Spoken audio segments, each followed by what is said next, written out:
ากได้รูปแบบไหนจัดให้นะครับให้รูปสวยๆเอาแบบประทับใจสายมือเราพี่มีชื่อว่าก่อนแรกนะครับมาแรกด้านหน้าเราบอกด้านหน้าเราบอกไหนก็บอกแขนสารนะครับ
ตัวได้ใช่ไหมได้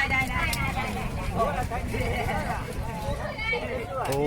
นักท่องเที่ยวมากันเยอะแยะเลยครับสบายสบายเย็นเย็น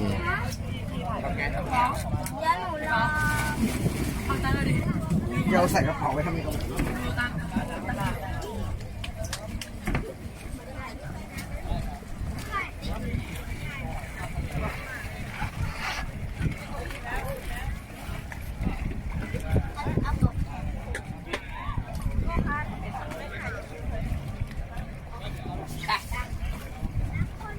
อันนี้ใช่ไหมอาวุธได้ครับเดี๋ยว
เฮ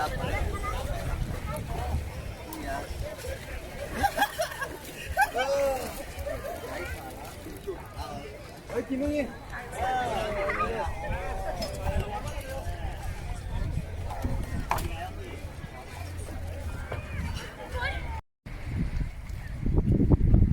จุดนี้เป็นจุดที่ชุมปลานีโม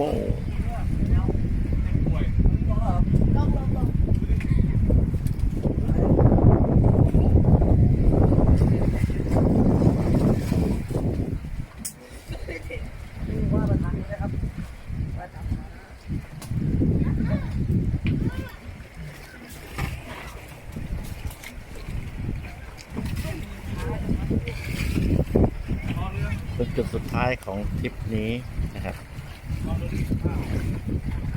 ทริปดำน้ำดูป่า